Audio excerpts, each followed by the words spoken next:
Okay, hello everyone. Welcome to this live intraday strategy webinar on SB Trade Desk. Today is Tuesday, August 9th. Michael Boutros here with you guys. Great to be here this morning. So, an interesting week on tap. We don't have any major key economic developments this week, obviously outside the RBNZ, which is on Wednesday night. We'll be looking at the Kiwi later in the week. But really a lot of focus coming onto some of the yen crosses. So while we've been focused on the intraday charts for Euro, Sterling, Aussie, those corresponding yen crosses as well have been in focus. So we'll take a look at those. Aussie Kiwi, obviously we're still involved there on the swing side of things, but on the intraday also coming into an interesting area of resistance. We'll take a look at crude and gold. Crude, we do have the crude outlooks from the DOE coming out at 10:30 Eastern today, so keep your eyes peeled for that. All right, and if any other questions come up or any other pairs you'd like to review, guys, as always, do feel free to throw them on the message board. Thomas, Steven, Jim, great to see you in the room. Francis, Eileen, as always, Alan, great to see you guys here. So let's jump right into the charts. Here's what the dollar index looks like ahead of the U.S. Open so far to start the week. And here's what relative U.S. dollar performance looks like heading into the U.S. Open. So you can see that the dollar is actually strong against most of its major counterparts, save the yen.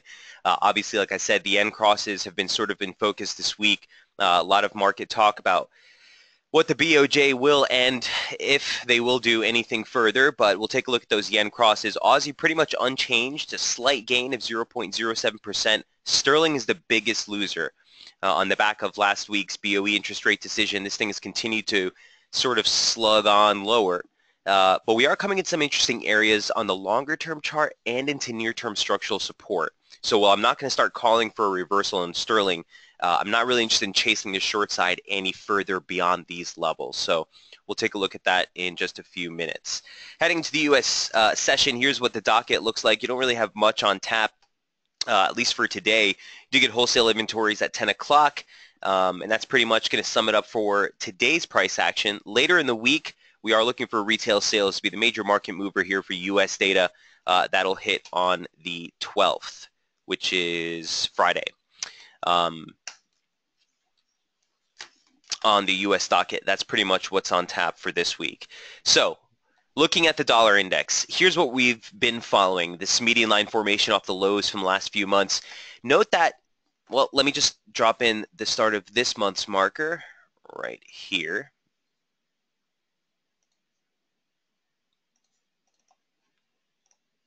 It's your monthly open. All right. So what I want to say is note that this break that we made, or this attempt that we're trying to push through, is essentially the opening range high that we've set so far for the month. Also keep in mind this median line, or the 50 line off the lows. I was looking at this earlier today from a close basis, kind of gauging whether we should be looking for this thing to extend higher.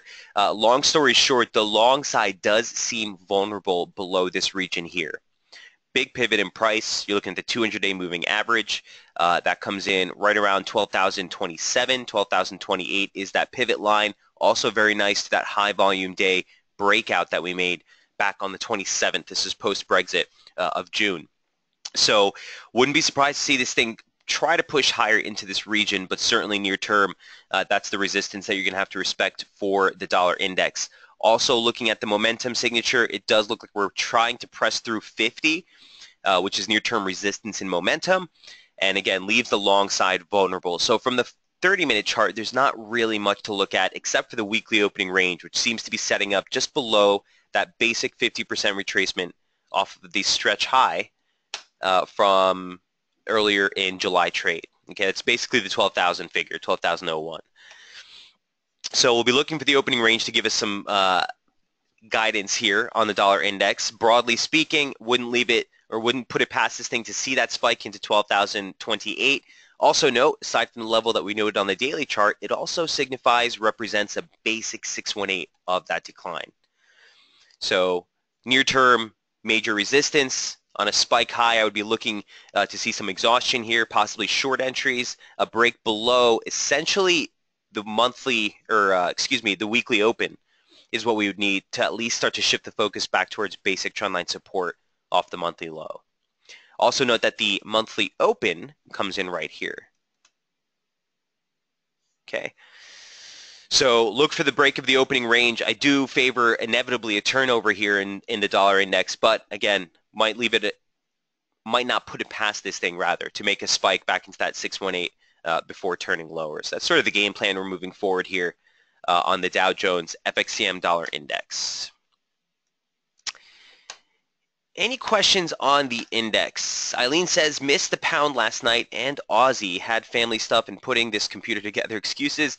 But watching sterling today, rebound from here for another short. Have 100 off of the 715 high. So I do have that 100 that you're talking about as well, Eileen. I was looking at that. I guess we can jump into that right now. If there's no other questions on the dollar index, here's what the sterling looks like last night.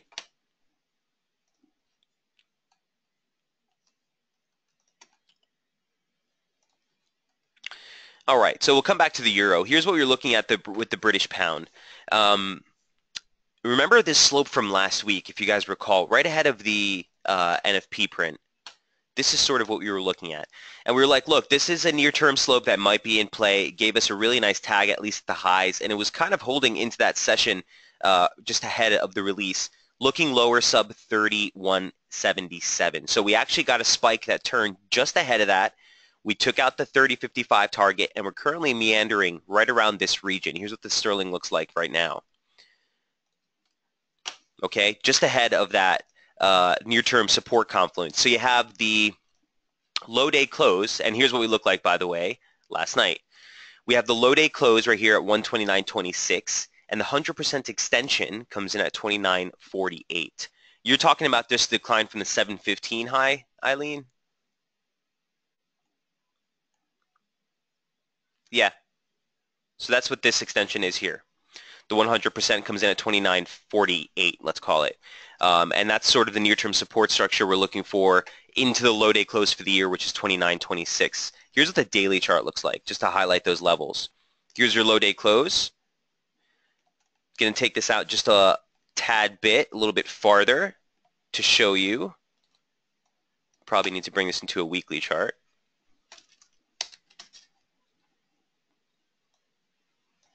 To also show you this trend line. Basic trend line support off the lows that you made in 1993 and the subsequent low in 2001. Basic slope comes in right about where we're looking at as far as that low day close, right at 29.23, I believe it is. 29.26, excuse me. So again, near-term support confluence here for the pound.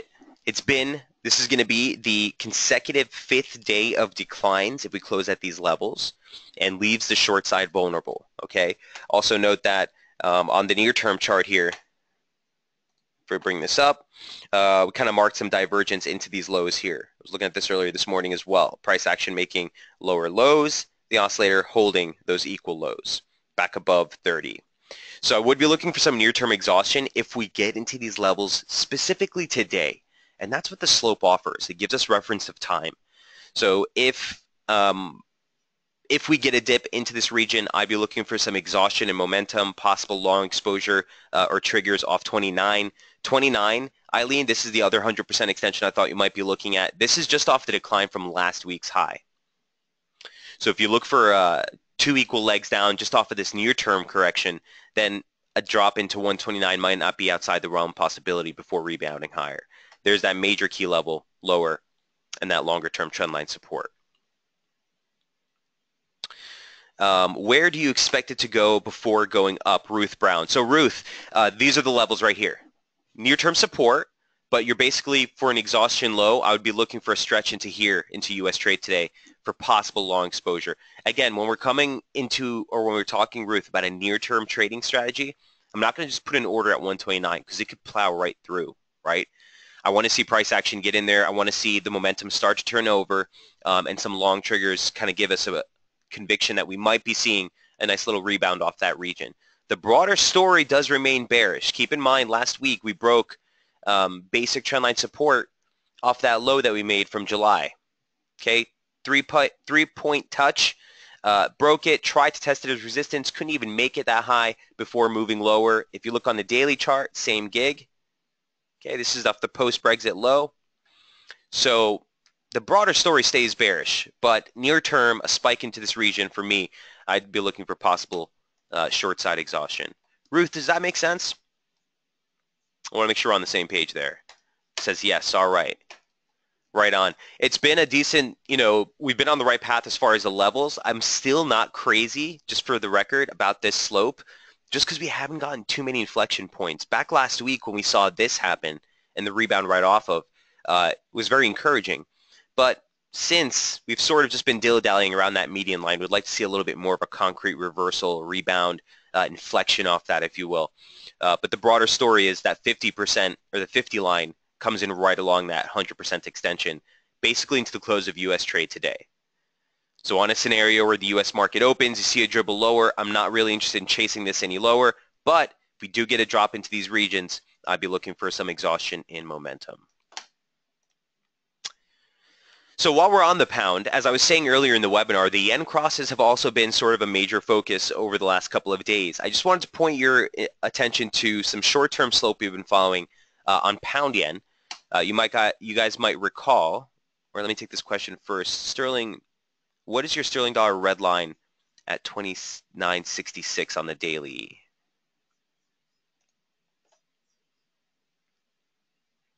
Right here? So that's the one I was showing you on the weekly chart. That's this, Eileen. So that's a slope off the 1993 and 2001 lows. Got it? She says, all right. Yep. So again, longer term slopes. Again, for those of you using FXCM's trading or charting package MarketScope, you can't get data past 1993. I think this might be the last reference point. If you're using TradingView, if you check out the ticker FXIDC, it's just a different feed. It actually uses a different close, guys, for each daily candle. So it's going to be a little bit different as far as your daily closes are concerned. That being said, it's the only way to get data a little bit further back toward beyond 1993. So Ruth saying so a short now, or saying so a short for now until 29 is what you suggest, which is what I'm actively in a trade now. So I want to make this very clear, Ruth. If you're in a short trade, yeah, I'd be looking for that drop into that region to take some profit, right? For me, initiating a new short from here doesn't make any sense. You're basically trading at the weekly stretch lows already. This is actually, to be quite frank, this is a 4-week stretch low. I wouldn't want to sell into a 4-week stretch low. Because let me ask you this, Ruth, where's your stop going to be against? Even if you put it against the session high, that's basically, well, I guess you could try against the session high, but their limits as far as the bottom side are concerned are very tight, very tight. So we always want to make sure that capital preservation is the most paramount in everything that we do, right? Now let me take this back at you, Ruth. Let's say we don't get the drop into this move, and the U.S. market opens, and this thing rallies into the median line, into that high, and then you get a short trigger and momentum there on a 5-minute chart or so. That might be another short opportunity to try and move back into that 100%. But from this level, you definitely don't want to be chasing it, okay? Says, all right, cool. In fact, let's just take a second and see what the sterling near term looks like. So this is the 1 minute, this is the 5-minute. So you're seeing it start to hold 40 in near-term momentum. Same thing on the 1 minute. Actually, I wouldn't be surprised to see this thing push a little bit higher into the U.S. Open towards that median line first. Long story. You're getting really vulnerable on the short side here. It's been a 4-day decline. Like I said, this would be the 5th consecutive days, or the consecutive day rather, and the low day close 29.26 into 29.50, key area of near-term support. I agree. Looks like it's basing near-term. Eileen, I would say for a near-term rebound, yeah. Ruth saying, what time is the U.S. Open? Is this 9:30? Right, so it's 9:30. U.S. cash markets open at 9:30. The futures markets open at 8:30. All right. Any other questions on pound before we move into pound yen?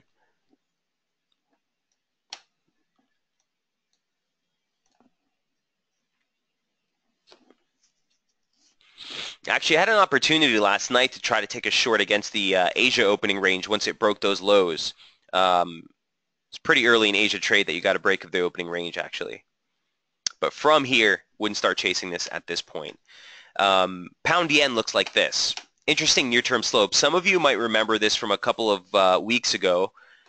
We actually presented this slope, and we were working with the rebound as we were breaking basic trendline support, again, off that post-Brexit low. It was a really sweet break alongside the median line of the current operative decline, and it's been in a sort of slow grind lower ever since. Here's the open of the week, really clean. Okay, we came right back into that 50 line, which has offered really nice inflections for the last 3.5 weeks. Again, got rejected, momentum rejected at 60. Here's the move down.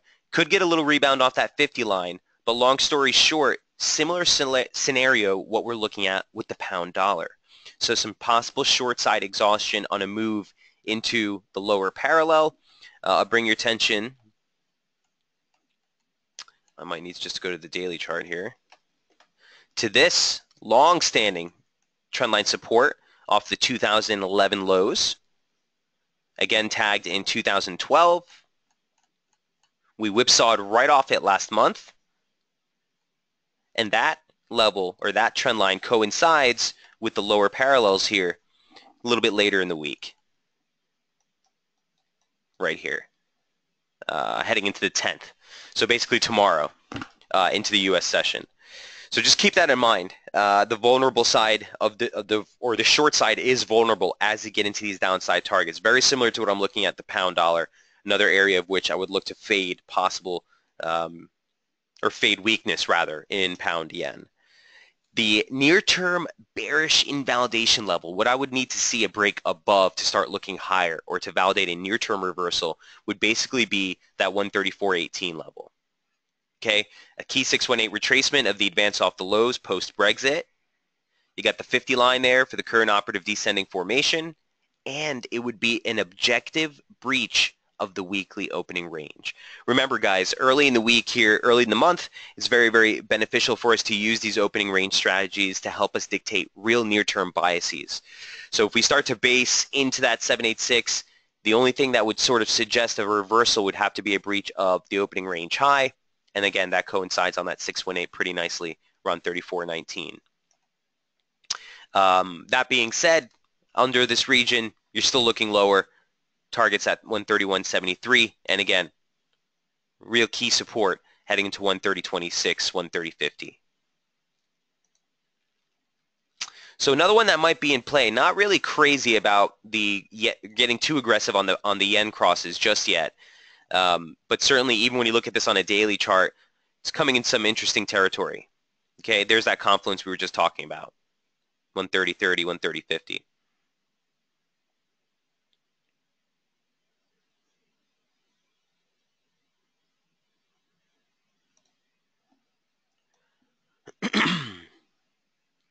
Any questions on pound yen or any other pound crosses while you're at it, actually?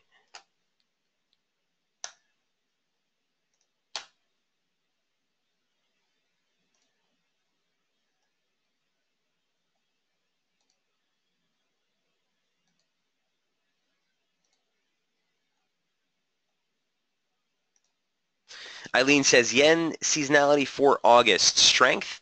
Let me show you what the yen seasonality looks like, actually. Jamie just updated those charts not too long ago.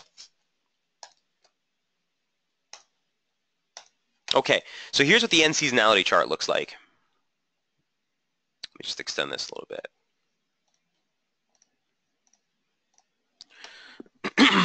Excuse me.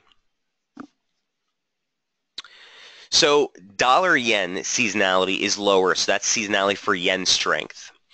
That being said, Eileen, the whole issue with the yen strength sort of manifesting itself on a seasonality approach is the whole fundamental story behind it. And the fact that there's wide speculation. I don't even want to get into it. I was having a discussion with, what's that app called? WhatsApp. With like 4 different traders in the city. We were going over the weekend, all different scenarios for the BOJ.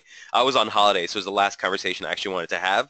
But there's so much expectation from the fundamental side And as the yen strengthens, remember, that's only pushing, essentially leaning on the BOJ to need to do something. Okay, so that's the only concern I'm really getting about getting too aggressive on yen strength and following the seasonality approach. Yeah, seasonality is actually bottom in early October, so you do have some time of which yen strength is sort of the go-to play. But we just don't want to oversee or kind of neglect the fundamental basing story that seems to be what's on everyone's mind, and that's the BOJ. So that said, still going to take every trade on its own merits. Eileen says, right, steering clear of the yen right now. I mean, it might not be a bad idea, Eileen. I'd still mess with it if you got clear near-term signals. Again, the reason I got these yen crosses today on pound yen, and I'll show you one in euro yen as well, is just because of the how clean the formations are. That's it. I take every trade on its own merits, and if the technical formation is there, risk-reward is there, we'll take the trade. But as of now, I just wanted to highlight these key levels of support that if we do drop into later this week, might be worth a shot, trying to fade some of this extreme yen strength and pound weakness that we've seen over the last couple of days. All right. Moving right along, let's jump into the euro dollar, also highlighted on last night's piece. Not really much going on here. You didn't get too much going or too much play since last night, but this is the major sort of premise of what I wanted to highlight. We're in support at this point. If we're going to rebound, this is sort of a decent area for the euro to play. If you remember the update from Thursday, we were actually looking to fade euro weakness. Here's what the update looked like on the 4th. Okay, the game plan was to fade euro weakness on a spike low into NFPs. Now, obviously, NFPs were exceptionally strong. Real blowout figure. Just want to review those real quick.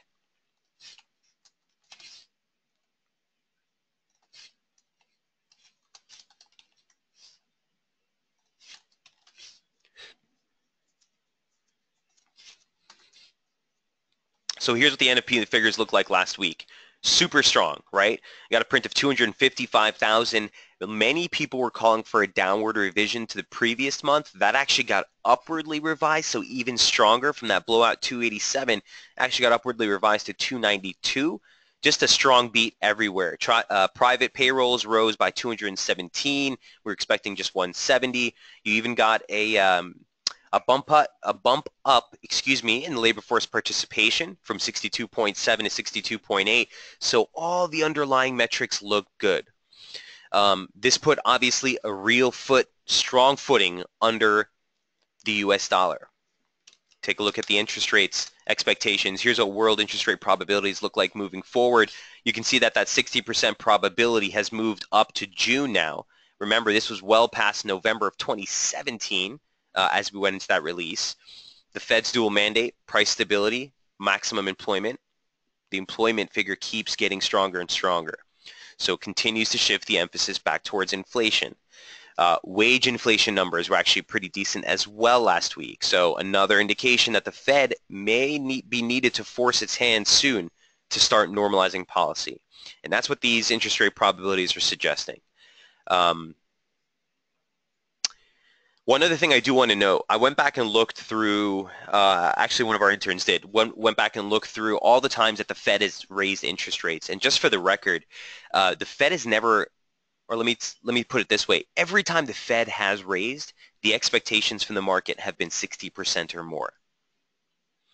So while we typically are looking at the likelihood more than not being 50 or more, 60 is really where we've seen the Fed really start to effectively start to raise interest rates. How do you use the U.S. open rate as a guide for the day? So that's about the opening range, Ruth. I'll go over that in just a moment. Okay, basically you look for the market to set a high and low early in the session, the first hour, hour and a half, and a break of that range will give us a near-term directional bias. So give me just a moment, I'll get back to that. But any questions here with regards to the Fed outlook, impact from Friday's release on non-farm payrolls, or any dollar relative risk?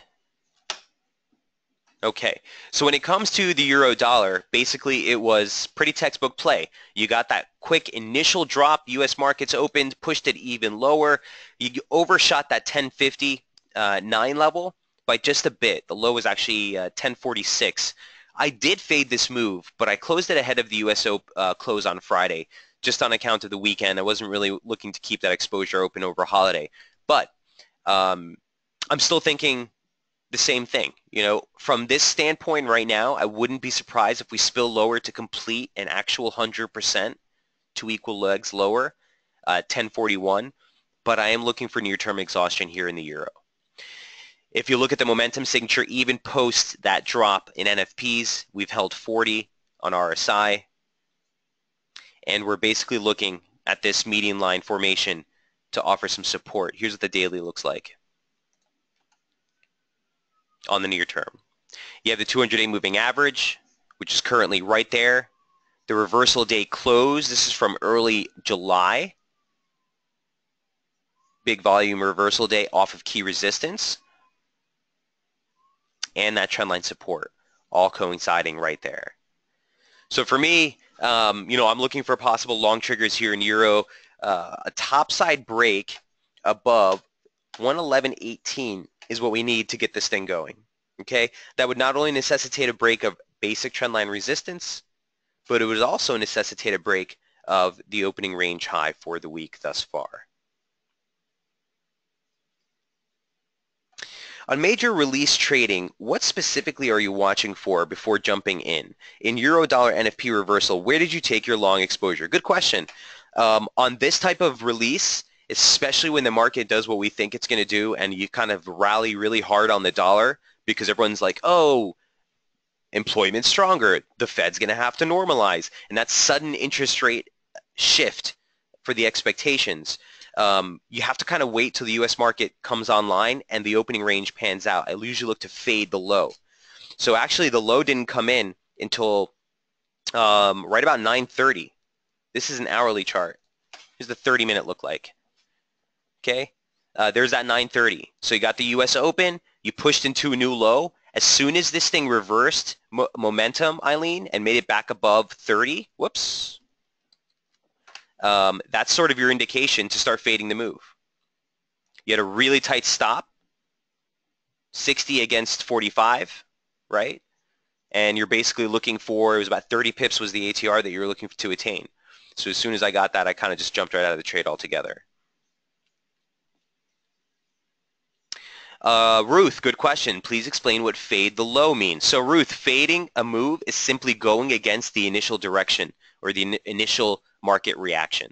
So the initial market reaction was to the downside. Fading weakness simply means I'm looking to buy that weakness into support and take a long. If the market initial reaction was a spike higher, fading that move would entail shorting against the spike higher to the downside. Ruth said, so this is retracement. Right, so you're looking for the market to retrace a certain portion of the direction of the move you just made. Same thing. Make sense? Oh, it says okay, right on. Good questions, Ruth. Eileen says it could have kept going lower. Absolutely, it could have kept going lower, but that's why your stop is so tight. Listen, event risk trading is never going to be an easy endeavor. Let me bring up the euro dollar and actually see if we can go back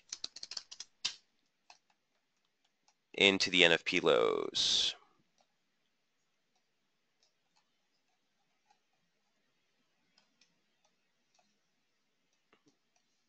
Okay, so here's Friday's drop, right? Here's the 5-minute. NFP drops right off the bat, dropped this thing, what, good 60 pips. The U.S. markets were still offline, so you sit on your tail, you don't do anything. If you had caught an early short, you'd be holding on to it, right? But I'm not that quick, and I didn't catch that short. So we're waiting for this thing to come into key structural support that we were looking at, we highlighted in the night before. Sorry. And once it came into that region, here's the U.S. market open, 9:30. Literally, a couple of minutes later is when this thing based. So you're doing nothing. Momentum is still in oversold territory. You're doing nothing. Now the market's starting to move higher. All of a sudden, we're back above 30 in momentum. And now you have an opportunity to take a short against a low with less than a 20 pip stop. Okay, the ATR has since tightened to 18 pips, but obviously it blew out on that move. We were looking, I think 27 pips was the limit on this, and it literally triggered right ahead of the U.S. market close on Friday. So on a move like this, just keep that in mind, guys. When you're looking to fade the move, you're basically watching near-term price action, but this means nothing if the broader trade is not coming into support. And the reason that we were looking to fade the move is because the night before, we had highlighted that this was a nice key region of near-term support. You had a huge confluence here of multiple levels, and the fact that the market recovered right back through, divergence recovered it back, right back above 30, that's the indication that you want to fade the move. Does that make sense?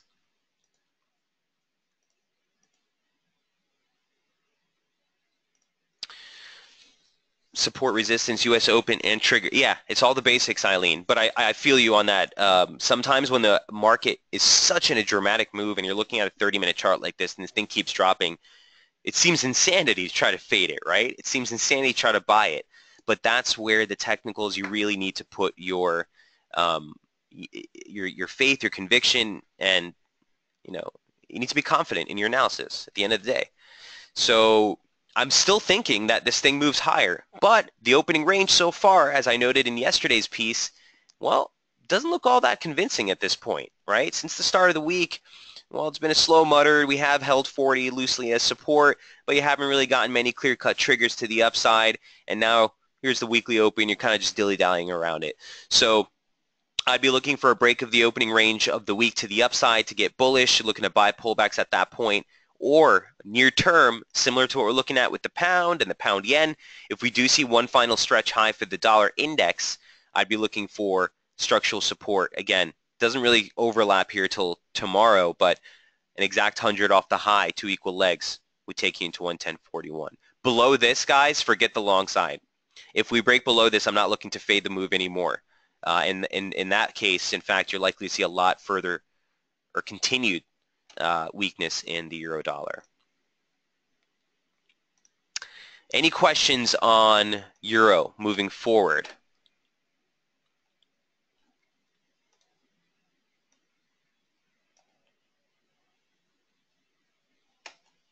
Again, really quick for anyone who's new to the room, I see a couple new names here. If you'd like to take a snapshot or you want to take a screenshot for any of these charts that you see presented here, feel free to click on that camera button, top right-hand corner, to save the chart for future reference.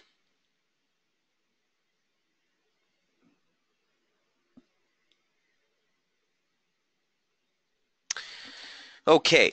Now that we've talked about euro, I just want to take a quick segue, just as we did with the pound, for euro yen. Very similar in that there's an interesting near-term slope that's in play. Here's what euro yen looks like.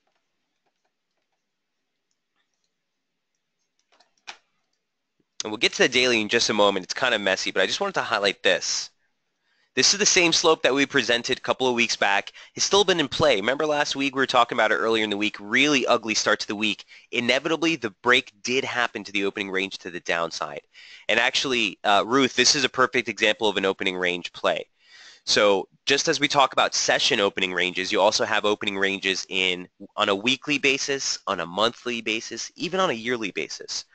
And all it's based upon, Ruth, is that this is based on research and numbers, has nothing to do with my opinion. Markets will tend to put their extremes or tend to put their highs and lows on the extremes, especially in trending markets.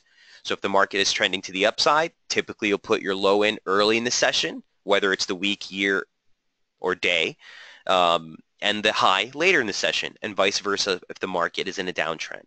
So here was an example where here's the market open. All the 30-minute charts that you'll see presented on my side will always have a vertical line breaking the weekly opens. You look for the market to set a high, set a low, and test either that high or low. So here's the open for the week. We ran into that 618, held as resistance. We came back to check the weekly open, held as support. Once we failed at that, now we have a dictated opening range for the week. Sometimes it's on a Sunday-Monday stretch. Sometimes it's on a Sunday to Tuesday stretch. Bottom line is you're looking for a break of this range to validate your near-term bias. We got that break here on the 2nd. It was Tuesday. Shifted the focus lower. The market closed the week just off the lows. Okay, so after you get this break, basically you're looking for short triggers. You're looking to sell rallies for a move lower. So it doesn't always work. Nothing in trading always does, but it can be a very nice tool to help you ascertain basic near-term directional bias. Now we can do this same thing, Ruth, on a 5-minute chart for the session opening ranges. Again, not always 100%, but basically you look for the market to set a high and low early in the session, and you look for that break to validate the move. So here's the Sydney Asia Open right here from last night. Here was the open. You came into a low. You tested the session highs. It failed. Once you broke that low, you're now looking for the market to close the session near the lows, and that's what the market did into Tokyo. So very, very basic tool. It's not a strategy in and of themselves, okay, guys? It is just an additional tool to help you ascertain, like I said, near-term bias. At the end of the day, nothing supersedes our technical outlook. It's all about the key levels that we're watching. Do you share these ranges on your website? Ruth, they're always changing, literally, per day, per hour. So it depends what you're looking at. The opening range for the week, we'll typically go over that every day here in the webinars, give you a quick runaround on all the majors and where the opening ranges are taking place. But feel free to throw out any questions on any specific pairs you're looking at. Kelly says, hello, pal. Once again, a great seminar. Are you going to short the Kiwi? Thank you. We'll definitely take a look at Kiwi. And obviously the RBNZ is on tap. Any questions here on Euro Yen before I move off? Kelly, we'll jump into the Kiwi in just a sec. Near term, here's your resistance level. Okay, nice pivot in price. It also converges right on the upper parallels. For me, the bearish invalidation level is still up here. Okay, this is the median line for a longer term duration slope, but also the monthly open are these dotted lines. Ruth, since you're new, one other thing you might want to just keep in mind on the report, I noted it last night. When you're looking at the charts, the purple dots that you see here are the monthly open, and the gray dots are the weekly opens. And these sometimes can offer some major key support and resistance levels as well. So just a quick tidbit there.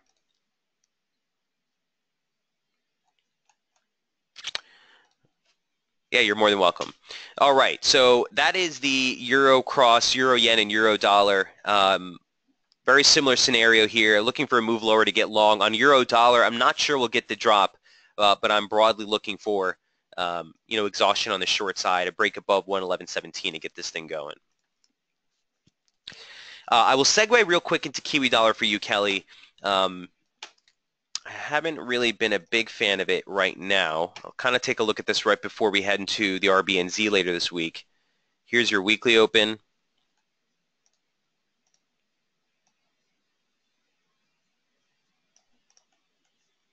Kelly says it's been a tough trade. You're telling me. I completely agree with you. So for those of you who have been with us for a while, remember on the rally in Kiwi Dollar, it was beautiful. We had a couple of nice scalps on the upside there. In fact, I kind of lost interest in long side exposure as we came into the monthly open from last month. Once we broke that, I really have been, I'm not going to lie to you, I have no clue what this thing is doing. And that's because my daily chart is all jacked up.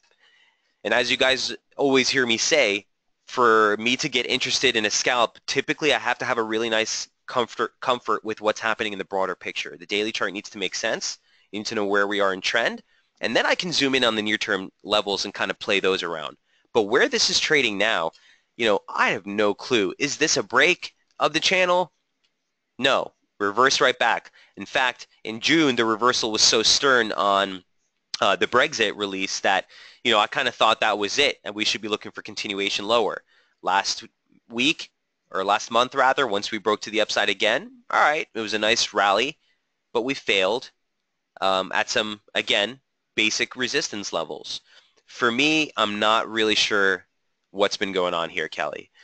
If you put a gun to my head, I would say, yeah, fade Kiwi strength.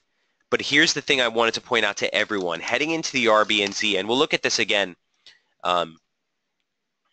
as the week gets closer to, or as we get closer to the release, but heading into the RBNZ, the markets are super, super dovish.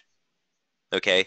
I've never seen this, to be quite frank with you. 100% expectation that we're going to get at least 25 basis point cuts. There's been a lot of research, both from institutions and bank research, that have all suggested that we may even get 50 basis points, excuse me, in additional cuts. Garrick, I don't know if you're in the room. I had one of our SB clients who flew out to New York from New Zealand. We actually sat down in the office last week and had a great discussion on this. It's a very difficult situation here for, in my opinion, for the Kiwi. So keep that expectation in mind. If we take a look at another source, here's Credit Suisse overnight swaps and what they're factoring in from the RBNZ. They're at 108% chance. And what that means is 100% chance for a 25 basis point cut and an 8% chance for a 50 basis point cut. And that is to say, over the next 12 months, they're still expecting another 67 basis points in cuts. So, you know, for me, the cut has already been priced in. With markets showing this kind of read, guys, the game plan or the indication, the red light that goes off in my head is it's probably not a good idea to short Kiwi if that's what you're shorting it on the basis of, that we're going to see the cut. Because the markets have all but priced that in at this point. I think a lot of it's going to have to do with the commentary. Like I always tell you guys, Wheeler is well known and notorious for kind of jawboning the market without actually changing policy much. So we'll have to see what the commentary is. That's on Wednesday night, shortly after the U.S. close here. But Kelly, ahead of that, you're right. I think this is a real tough trade. Kelly saying, well, I'm sure glad I asked this. Yeah, we're definitely we're going to review those numbers again as we get closer to the release. I definitely am very interested in Kiwi to see how this reacts. But Eileen says Wheeler equals wheeling and dealing. Yeah, he's a slick one. One of the sweetest talking central bankers I've ever seen, where he can move markets and not even essentially change policy. But you know, some basic channeling maybe. This was the slope that I was super confident in. Look how it caught that high, secondary high. Nice pivot along the median line. Essentially caught the lows, right? Nice pivot along the median line. Once we broke above, it checked it as support. I thought we were done with this thing. But here we are dipping back above and below it more than 3 times. So I'm not going to stress that slope anymore. I'll leave it for now. This is just what I want to focus on, is the weekly opening range at this point. And basic channel. Let's just highlight that a little clearer off the highs there.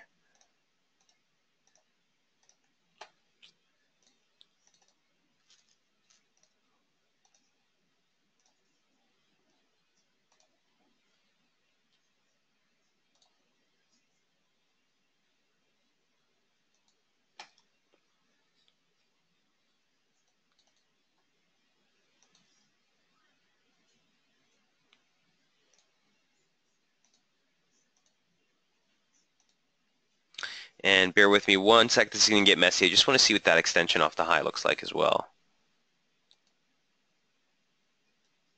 Okay, so it actually comes in right in line with that 50. That's pretty big. Let's go ahead and stretch this out a little bit. Open up a 1618. Okay. So here are the initial near-term levels, Kelly. I would just be looking at if you felt compelled, or just to keep in mind. Let's just say that. On Kiwi dollar. Again, heading into the RBNZ, use caution, but the 100% extension comes dead in line with that 50, and that's always going to be my favorite plays. Those are always very good inflection points, and I think we proved that here early in the week with that inflection right off that region. So that's your key support. Basically, the 71 handle, 7104, is literally where both of those retracements and extensions fall on. A break below that, you're looking for the key 618, and that coincides with a nice pivot in price down here at 70.67. Bearish invalidation, honestly, I would need to see the monthly open give way at 72. So this huge region of resistance up here.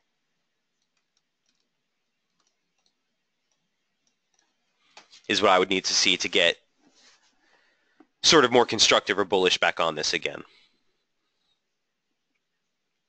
Kelly, does that help? Offer some perspective? Again, I wish I had more conviction for you on this, but it's been a tough trade from these levels, for sure. Again, put a gun to my head. I would expect this thing to spike higher back towards the upper parallels here before finally making a drop into that 618 ahead of RBNZ. Am I willing to put some money on it? Not really. Wonder Bar, says Kelly. Right on. Right on. We'll see what he has for us.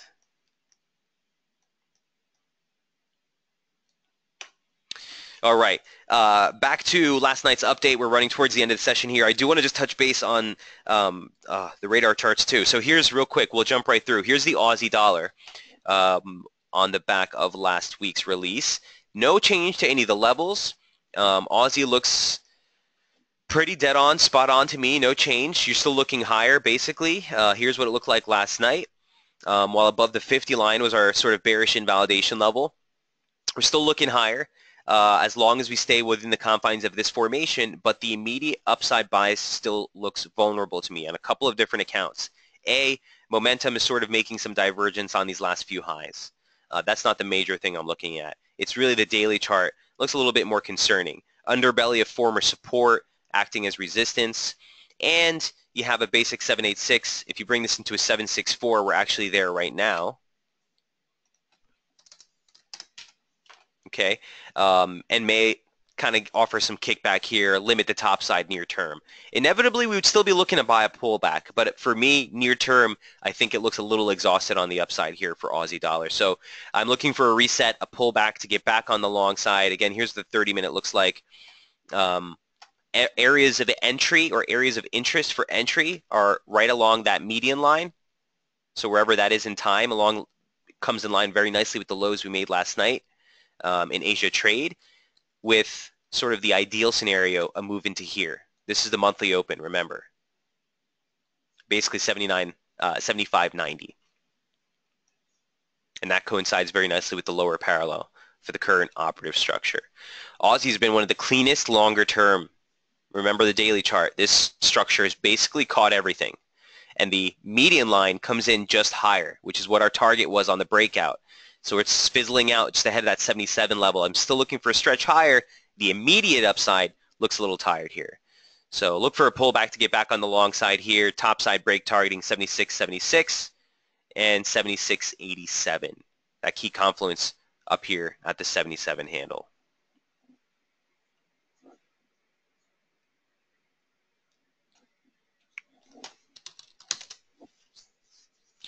Aussie data is pretty limited for the week. Here's what it looks like. You do have Westpac, consumer confidence numbers later tonight, but really you don't have anything major on deck until next week. I would keep an eye on the consumer inflation expectation numbers tomorrow.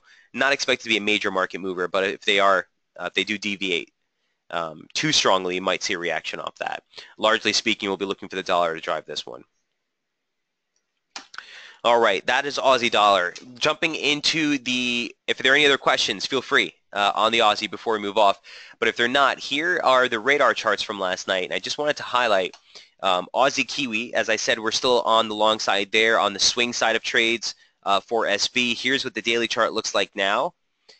Again, you're probably sick of hearing me highlight this slope, but I'm going to do it anyway. Off the 2014 lows. Same slope. That has been the major slope of influence here for Aussie Kiwi is now resistance. And that's kind of the only thing I wanted to highlight last night. You do have a confluence just higher of the 100-day moving average in the median line that comes in basically at 107.50. Okay, but I do want to note that on a closed basis, this slope has been pretty rock solid, okay, on both sides of the market. Really, really clean.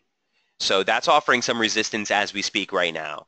Expect some possible pullback off this region. The broader trade remains constructive while above the January swing low, which essentially is 105, 105.34, right? Where's the low? Excuse me, 105.40. As long as we stay above that region, the broader focus does remain to the upside. Key resistance later on in the week comes in right here. Basic 50% retracement. This is off the decline just from the high that you made in April. and then you have the 200-day moving average, which will sneak in there within the next couple of days. Okay, so looks for some near-term weakness possible in Aussie Kiwi. You'd look to buy that. At the end of the day, the New Zealand interest rate decision or the RBNZ might be just the catalyst that we need to get that weakness and for that stretch into 107.93. Until then, just respect that near-term topside resistance.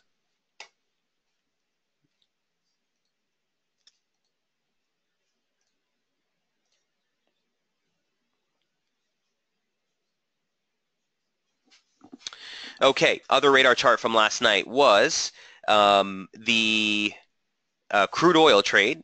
And just a quick recap on what crude's doing. It moved through all of our downside targets that we noted from the last radar charts previous. By the way, guys, remember on the radar charts, if there's a link up there, you can click on that to see the previous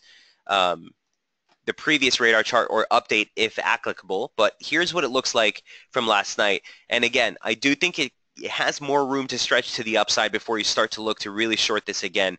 It turned right ahead of our major support confluence, and that was right down here at 38.84. You had a 50% retracement, basic channel support, the median line for the current operative formation we've been in for a few years now for crude, and we turned just ahead of it on an outside day reversal. So that kind of shifted the focus higher. And when these outside day reversals happen at or near support or at or near resistance, that's when it starts to become something of note. Also note that the subsequent day we saw that momentum trigger in RSI.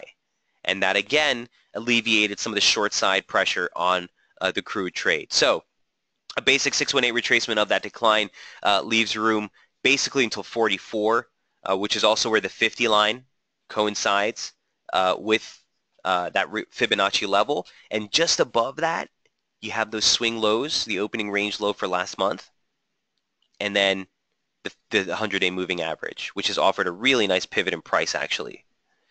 So for me, still looking higher from a scalping standpoint. Again, I can't advocate necessarily.